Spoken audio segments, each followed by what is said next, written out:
नमस्कार। आप सभी का बहुत बहुत स्वागत है आपके अपने चैनल एस्ट्रोविद किरण में। आज हम बात करेंगे सर्व पितृ अमावस्या के विषय में। 16 दिन तक चलने वाले श्राद्ध या पितृपक्ष या महालय का अंतिम दिन अमावस्या के दिन होता है। जो भी व्यक्ति 15 दिन तक अपने पितरों के निमित्त कोई भी कार्य न कर पाए हों, कोई भी भोजन या तर्पण ना दे पाए हों, तो सर्व पितृ अमावस्या के दिन वह अपने पितरों को तर्पण और ब्राह्मण भोजन करवाकर तृप्त कर सकते हैं। पितृपक्ष में इस अमावस्या का बहुत ही महत्व है। 15 दिन तक पृथ्वी पर विचरण करने के बाद हमारे पितृ 16वें दिन अमावस्या के दिन पितृलोक को वापस लौट जाते हैं। सर्व पितृ अमावस्या के दिन हम हमारे पितरों को किस तरह से तृप्त करें, इसी विषय में हम विस्तृत जानकारी देंगे। साथ ही इस विषय पर भी प्रकाश डालेंगे कि हमारे द्वारा अर्पित किया गया तर्पण और भोजन पितरों तक किस तरह से पहुंचता है। श्राद्ध पक्ष की अमावस्या को सर्व पितृ मोक्ष अमावस्या कहते हैं। मान्यता है कि इस दिन सभी ज्ञात अज्ञात पितरों का श्राद्ध करने से उन्हें मोक्ष की प्राप्ति होती है। इस बार 17 सितंबर गुरुवार को यह अमावस्या पड़ रही है। आश्विन अमावस्या तिथि की शुरुआत 16 सितंबर 2020 बुधवार के दिन शाम को 19:58 से शुरू हो जाएगी तथा इस तिथि का समापन 17 सितंबर 2020 गुरुवार को 16:31 पर होगा। ज्योतिष शास्त्र के अनुसार श्राद्ध पक्ष की अमावस्या पर कुछ विशेष उपाय करने से पितृ प्रसन्न होते हैं और जिन लोगों को पितृदोष की समस्या है उनके पितृदोष भी कम होते हैं। इसलिए इस दिन भी ये उपाय किए जा सकते हैं। सनातन धर्म में पीपल वृक्ष का पूजन सर्वश्रेष्ठ माना जाता है। पीपल के वृक्ष में सभी पितरों का वास माना गया है। सर्व पितृ मोक्ष अमावस्या पर पीपल के वृक्ष में जल चढ़ाएं और गाय के शुद्ध घी का दीपक जलाएं। सर्व पितृ मोक्ष अमावस्या के दिन अपने घर पर किसी भी ब्राह्मण को भोजन के लिए बुलाएं। ब्राह्मण को भोजन कराने के पश्चात दक्षिणा सहित धान्य, फल, गुड़, मिष्टान इत्यादि का दान करें। आश्विन अमावस्या पर किसी पवित्र नदी में काले तिल विसर्जित कर तर्पण करें। इससे भी पितृगण प्रसन्न होते हैं। हमारे हिंदू धर्म में गाय को पूजनीय माना गया है। गाय में सभी देवी देवता, पितृ और पंचतत्व का वास है। घर में बनाए गए भोजन में से सबसे पहले अग्नि को, उसके बाद गाय को भोजन कराया जाता है। गाय और अग्नि को भोजन कराने से सभी देवी देवता तृप्त होते हैं और पितृ भी तृप्त होते हैं। अमावस्या पर अपने पितरों को याद कर गाय को हरा चारा खिला दें। इससे भी पितृ प्रसन्न और तृप्त हो जाते हैं। गाय की सेवा हमारे हिंदू धर्म में सबसे उत्तम मानी गई है। सर्व पितृ अमावस्या के दिन चावल के आटे से 5 पिंड बनाएं। इन पिंडों को लाल कपड़े में लपेटकर नदी में प्रवाहित कर दें। इस उपाय को करने से भी सभी पितृ तृप्त हो जाते हैं। घी और गुड़ की आहुति से भी पितरों को तृप्त किया जा सकता है। अमावस्या के दिन गाय के गोबर से बने कंडे को जलाएं। पितृ देवताभ्यो अर्पणमस्तु बोलते हुए घी और गुड़ की आहुति कंडे पर रखें। इस धूप द्वारा भी पितृ तृप्त होते हैं।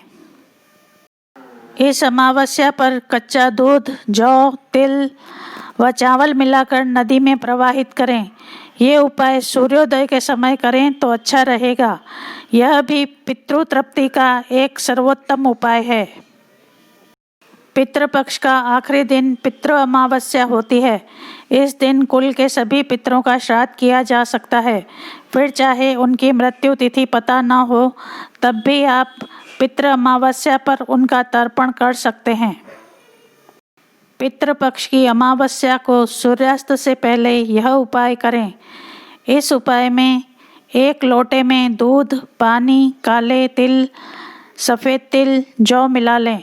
इसके साथ कोई भी सफ़ेद मिठाई, 1 नारियल, कुछ सिक्के और 1 जनेऊ पीपल के पेड़ के नीचे जाकर सबसे पहले ये सारा सामान पेड़ की जड़ में चढ़ा दें। इस दौरान सर्व पितृ देवेभ्यो नमः का जाप करते रहें। यह मंत्र बोलते हुए पीपल को जनेऊ भी चढ़ाएं।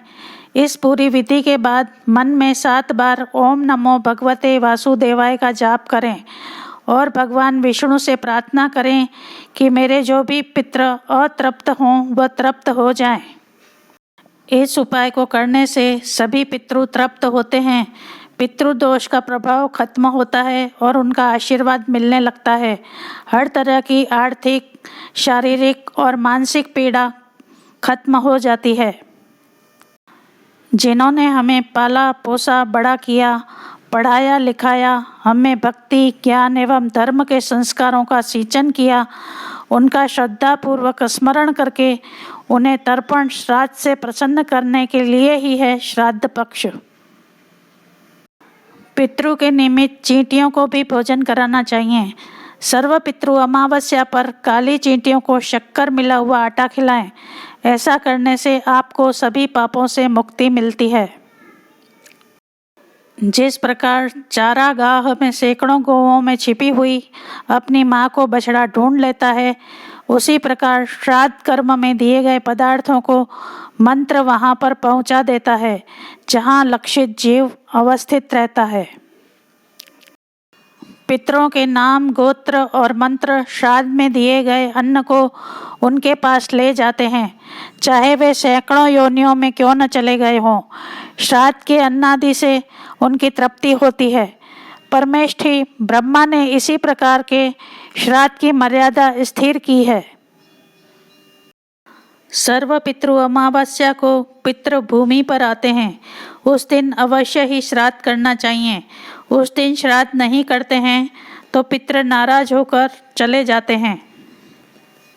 इस दिन अगर आप श्राद्ध करने में सक्षम नहीं हैं तो उस दिन तांबे के लोटे में जल भर के भगवत गीता के 7वें अध्याय का पाठ करें और मंत्र ओम नमो भगवते वासुदेवाय एवं ओम ह्रीं श्रीं क्लीं स्वाधा देव्ये स्वाहा की 1-1 माला करके सूर्य नारायण भगवान को जल का अर्घ्य दें। ऊपर आसमान की तरफ हाथ जोड़कर सूर्य भगवान से कहें कि मैं अपने पितरों को प्रणाम करता हूँ, वे मेरी भक्ति से ही तृप्ति लाभ करें। मैंने अपने दोनों बाहें आकाश में उठा रखी हैं और जिनका श्राद्ध किया जाए उन माता पिता, पति पत्नी, संबंधी आदि का स्मरण कर उन्हें याद दिलाएं कि आप देह नहीं हो, आपकी देह तो समाप्त हो चुकी है किंतु आप विद्यमान हो। आप अगर आत्मा हो, शाश्वत हो, चैतन्य हो, अपने शाश्वत स्वरूप को निहार कर हे पितृ आत्माओं आप भी परमात्मामय हो जाओ। हे पितृ आत्माओं, हे पुण्य आत्माओं, अपने परमात्मा स्वभाव का स्मरण करके जन्म मृत्यु के चक्र से सदा सदा के लिए मुक्त हो जाओ। हे पितृ आत्माओं आपको हमारा प्रणाम है। पितृपक्ष के विषय में शास्त्रों में बताया गया है कि इन दिनों मनुष्य को अपना आचरण शुद्ध और सात्विक रखना चाहिए, इसलिए भोजन में मांस, मछली, मदिरा और तामसिक पदार्थों से परहेज रखना चाहिए। क्योंकि आप जो भोजन करते हैं उनमें से एक अंश पितरों को भी प्राप्त होता है। इन दिनों मन और भावनाओं पर नियंत्रण रखने का प्रयास करें और काम वासना से बचें। ज्योतिष शास्त्र में बताया गया है कि जिनके पितर नाराज हो जाते हैं उनकी ग्रह दशा कितनी भी अच्छी हो तब भी उनके जीवन में हर पल परेशानी बनी रहती है। श्राद्ध पक्ष में संयम और नियम का पालन करना चाहिए, नहीं तो पितरों का श्राप लगने में देर नहीं लगती। श्राद्ध पक्ष में गाय को गुड़ के साथ रोटी खिलाएं, कुत्ते, बिल्ली और कौओं को भी आहार दें। इससे पितरों का आशीर्वाद आप पर बना रहेगा। यदि पितृदोष के कारण आपका संघर्षमयी जीवन हो तो गौ माता को प्रतिदिन रोटी, गुड़, हरा चारा आदि खिलाएं। अगर प्रतिदिन ना खिला सकें तो सिर्फ अमावस्या के दिन खिलाने से भी पितृदोष समाप्त होता है।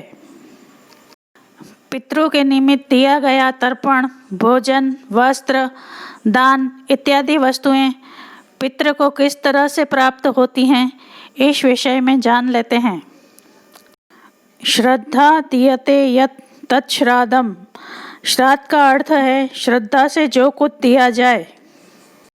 पितरों के लिए श्रद्धा पूर्वक किए गए पदार्थ का दान, उसका नाम ही श्राद्ध है। श्राद्ध कर्म पितृ ऋण चुकाने का सबसे सरल और सहज मार्ग है। पितृपक्ष में श्राद्ध करने से पितृगण वर्ष भर प्रसन्न रहते हैं। श्राद्ध कर्म से व्यक्ति केवल अपने सगे संबंधियों को ही नहीं बल्कि ब्रह्मा से लेकर तृण पर्यंत सभी प्राणियों व जगत को तृप्त करता है। पितरों की पूजा को साक्षात विष्णु की ही पूजा मानी गई है। प्राय कुछ लोग यह शंका करते हैं कि श्राद्ध में समर्पित की गई वस्तुएं पितरों को कैसे मिलती हैं। कर्मों की भिन्नता के कारण मरने के बाद गतियां भी भिन्न भिन्न होती हैं। कोई देवता, कोई पितृ, कोई प्रेत, कोई हाथी, कोई चींटी, कोई वृक्ष और कोई तृण बन जाता है। तब मन में यह शंका होती है कि छोटे से पिंड से अलग अलग योनियों में पितरों को तृप्ति कैसे मिलती है। इस शंका का स्कंद पुराण में बहुत ही सुंदर समाधान मिलता है। एक बार राजा करदम ने महायोगी महाकाल से पूछा, मनुष्यों द्वारा पितरों के लिए जो तर्पण या पिंडदान किया जाता है तो वह जल, पिंड आदि तो यहीं रह जाता है, फिर पितरों के पास वे वस्तुएं कैसे पहुंचती हैं और कैसे पितरों की तृप्ति होती है। इस पर भगवान महाकाल ने बताया कि विश्व नियंता ने ऐसी व्यवस्था कर रखी है कि श्राद्ध की सामग्री उनके अनुरूप होकर पितरों के पास पहुंचती है। इस व्यवस्था के अधिपति हैं अग्निश्वात आदि। पितरों और देवताओं की योनि ऐसी है कि वे दूर से कही हुई बातें सुन लेते हैं, दूर की पूजा ग्रहण कर लेते हैं और दूर से कही गई स्तुतियों से ही प्रसन्न हो जाते हैं। वे भूत, भविष्य व वर्तमान सब जानते हैं और सभी जगह पहुंच सकते हैं। 5 तन्मात्राएं मन, बुद्धि, अहंकार और प्रकृति, इन 9 तत्वों से उनका शरीर बना होता है और इनके भीतर 10वें तत्व के रूप में साक्षात भगवान पुरुषोत्तम उनमें निवास करते हैं। इसलिए देवता और पितर गंध व रस तत्व से तृप्त होते हैं, शब्द तत्व से रहते हैं, स्पर्श तत्व को ग्रहण करते हैं, पवित्रता से ही वे प्रसन्न होते हैं तथा शुभ आशीर्वाद प्रदान करते हैं। पितरों का आहार है अन्न जल का सार तत्व। जैसे मनुष्यों का आहार अन्न है, पशुओं का आहार तृण है, वैसे ही पितरों का आहार अन्न का सार तत्व गंध और रस है। अतः वे अन्न व जल का सार तत्व ही ग्रहण करते हैं। शेष जो स्थूल वस्तु है वह यहीं रह जाती है। पितरों को आहार किस रूप में पहुंचता है? नाम व गोत्र के उच्चारण के साथ जो अन्न जल आदि पितरों को दिया जाता है, विश्वे देव एवं अग्निश्वात दिव्य पितर हव्य कव्य को पितरों तक पहुंचा देते हैं। यदि पितर देव योनि को प्राप्त हुए हैं तो यहाँ दिया गया अन्न उन्हें अमृत होकर प्राप्त होता है। यदि गंधर्व बन गए हैं तो वह अन्न उन्हें भोगों के रूप में प्राप्त होता है। यदि पशु योनि में हैं तो वह अन्न तृण के रूप में प्राप्त होता है। नाग योनि में वायु रूप से, यक्ष योनि में पान रूप से, राक्षस योनि में आमिष रूप में, दानव योनि में मांस रूप में, प्रेत योनि में रुधिर रूप में और मनुष्य बन जाने पर भोगने योग्य तृप्ति कारक पदार्थों के रूप में प्राप्त होता है। जिस प्रकार बछड़ा झुंड में अपनी माँ को ढूंढ ही लेता है, उसी प्रकार नाम, गोत्र, हृदय की भक्ति एवं देश काल आदि के सहारे दिए गए पदार्थों को मंत्र पितरों के पास पहुँचा देते हैं। जीव चाहे सैकड़ों योनियों को भी पार क्यों न कर गया हो, तृप्ति तो उसके पास पहुँच ही जाती है। भगवान श्री राम द्वारा श्राद्ध में आमंत्रित ब्राह्मणों में माता सीता जी ने किए थे राजा दशरथ व पितरों के दर्शन। श्राद्ध में आमंत्रित ब्राह्मण पितरों के प्रतिनिधि रूप होते हैं। एक बार पुष्कर में श्री राम जी ने अपने पिता दशरथ जी का श्राद्ध कर रहे थे। राम जी जब ब्राह्मणों को भोजन कराने लगे तो सीता जी वृक्ष की ओट में खड़ी हो गई। ब्राह्मण भोजन के बाद राम जी ने जब सीता जी से इसका कारण पूछा तो वे बोली, मैंने जो आश्चर्य देखा उसे मैं आपको बताती हूँ। आपने जब नाम गोत्र का उच्चारण कर अपने पितृ दादा आदि का आह्वान किया तो वे यहाँ ब्राह्मणों के शरीर में छाया रूप में सटकर उपस्थित थे। ब्राह्मणों के शरीर में मुझे अपने श्वशुर आदि पितृगण दिखाई दिए। फिर भला मैं मर्यादा का उल्लंघन कर वहाँ कैसे खड़ी रहती, इसलिए मैं ओट में हो गई। अब जान लेते हैं कि श्राद्ध में तुलसी की क्या महिमा है। तुलसी से पिंडार्चन किए जाने पर पितृगण प्रलय पर्यंत तृप्त रहते हैं। तुलसी की गंध से प्रसन्न होकर गरुड़ पर आरूढ़ होकर विष्णु लोक चले जाते हैं। पितृदेव के प्रसन्न होने पर सभी देवता भी प्रसन्न हो जाते हैं। श्राद्ध से बढ़कर और कोई कल्याणकारी कार्य नहीं है और वंश वृद्धि के लिए तो पितरों की आराधना ही एकमात्र उपाय है।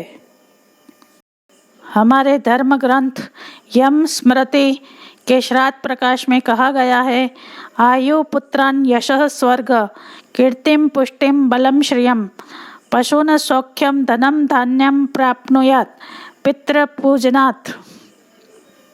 यमराज जी का कहना है कि श्राद्ध कर्म से मनुष्य की आयु बढ़ती है। पितृगण मनुष्य को पुत्र प्रदान कर वंश का विस्तार करते हैं, परिवार में धन धान्य का अंबार लगा देते हैं। श्राद्ध कर्म मनुष्य के शरीर में बल और पौरुष की वृद्धि करता है, यश और पुष्टि प्रदान करता है।